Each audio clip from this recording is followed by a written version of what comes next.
تاریخ کے اوراق جب پلٹتے ہیں تو ہمیں کچھ ایسے واقعات ملتے ہیں جو عقل انسانی کو شش و پنج میں ڈال دیتے ہیں۔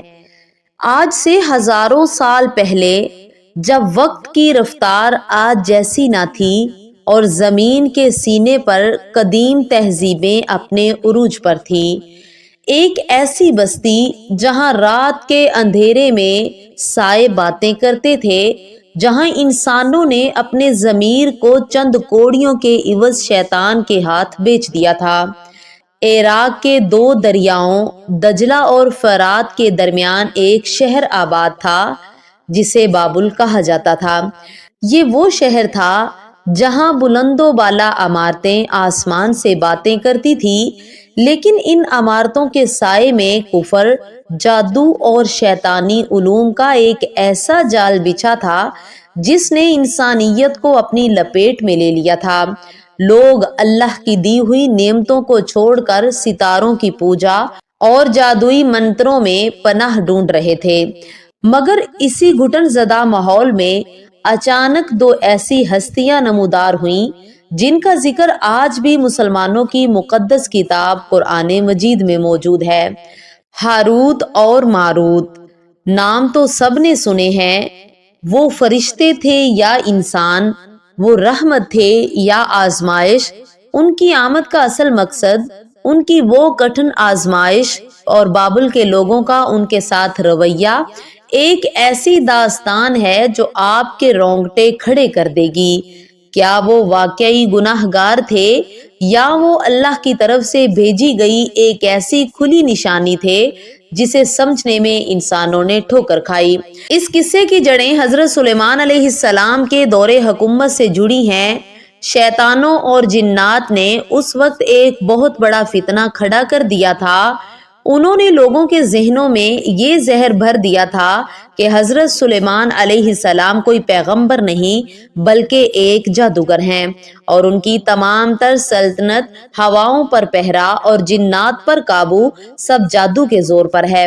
شیطانوں نے جادو کی کتابیں لکھ کر حضرت سلیمان علیہ السلام کے تخت کے نیچے چھپا دیں اور ان کی وفات کے بعد انہیں نکال کر لوگوں کو گمراہ کرنا شروع کر دیا۔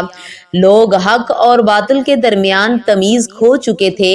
ایسے میں اللہ تعالیٰ نے حق کو واضح کرنے کے لیے ایک انوکھا فیصلہ فرمایا۔ بابل کی سرزمین پر دو فرشتوں ہاروت اور ماروت کو بھیجا گیا تاکہ وہ لوگوں کو بتائیں کہ جو کچھ تم کر رہے ہو وہ کفر ہے، اور جو معجزہ سلیمان کے پاس تھا وہ رب کی عطا تھی۔ ان کا مقصد جادو سکھانا نہیں بلکہ جادو اور معجزے کا فرق واضح کرنا تھا تاکہ کسی کے پاس کوئی عذر باقی نہ رہے۔ جب ہاروت اور ماروت بابل میں انسانی روپ میں رہنے لگے تو لوگ جوک در جوک ان کے پاس آنے لگے۔ وہ جانتے تھے کہ ان کے پاس وہ علم ہے جو دنیا کی کایا پلٹ سکتا ہے، مگر یہاں اللہ کی آزمائش کا وہ مرحلہ شروع ہوتا ہے جو انتہائی کٹھن تھا۔ قرآن گواہی دیتا ہے کہ جب بھی کوئی شخص ان کے پاس جادو سیکھنے کی غرض سے آتا تو یہ دونوں فرشتے اسے سختی سے منع کرتے۔ وہ چیخ چیخ کر کہتے، اے انسان، ہم تو تیرے لیے صرف ایک آزمائش بنا کر بھیجے گئے ہیں، تو یہ کفر کا راستہ اختیار کر کے اپنا ایمان برباد نہ کر۔ وہ لوگوں کو ڈراتے کہ اس کا علم سیکھنا تمہیں جہنم کے کنارے لے جائے گا، مگر ہوس اور طاقت کی بھوک نے لوگوں کو اندھا کر دیا تھا۔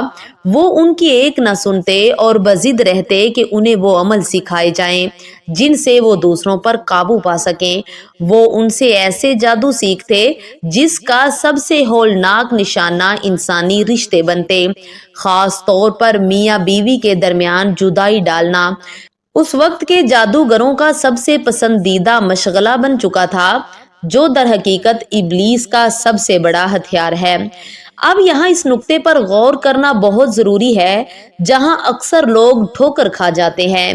کئی قدیم کہانیوں اور اسرائیلی روایات میں یہ مشہور کر دیا گیا کہ ہاروت اور ماروت ایک زہرا نامی عورت کے حسن کے فریب میں آ گئے اور انہوں نے نعوذ باللہ شراب پی یا قتل جیسا گناہ کیا۔ یاد رکھیے، یہ تمام کہانیاں من گھڑت اور باطل ہیں۔ فرشتے اللہ کی وہ نوری مخلوق ہیں جو گناہ کرنے کی صلاحیت ہی نہیں رکھتے۔ قرآن پاک میں اللہ تعالیٰ نے کہیں بھی ان کے گناہ کا ذکر نہیں کیا، بلکہ انہیں ایک امتحان قرار دیا ہے۔ وہ بابل میں قید نہیں تھے، بلکہ وہ ایک ذمہ داری پر مامور تھے۔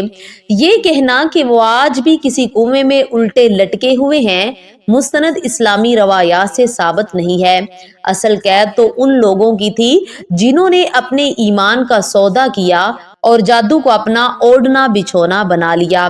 ہاروت اور ماروت کا قصہ دراصل انسانیت کو یہ سمجھانے کے لیے ہے کہ علم جب غلط ہاتھوں میں جاتا ہے تو وہ فتنہ بن جاتا ہے، اور جب انسان رب کے حکم سے سرکشی کرتا ہے تو وہ دنیا اور آخرت دونوں گنوا بیٹھتا ہے۔ بابل کا وہ قدیم شہر تو مٹ گیا، مگر ہاروت اور ماروت کا وہ قصہ آج بھی ہمیں ایک بہت بڑا پیغام دے رہا ہے۔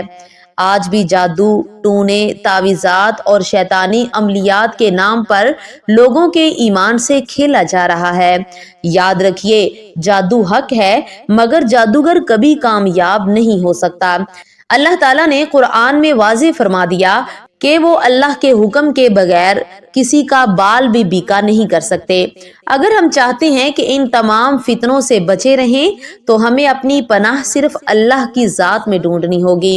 سورہ فلق اور سورہ ناس کا اہتمام کریں، اللہ پر توکل رکھیں اور یاد رکھیں کہ کوئی کالی طاقت اس نور کا مقابلہ نہیں کر سکتی جو ایمان کی صورت میں آپ کے دل میں موجود ہے۔ اللہ تعالی ہمیں ہر فتنے سے محفوظ رکھے اور ہمیں حق پر قائم رہنے کی توفیق عطا فرمائے۔ آمین۔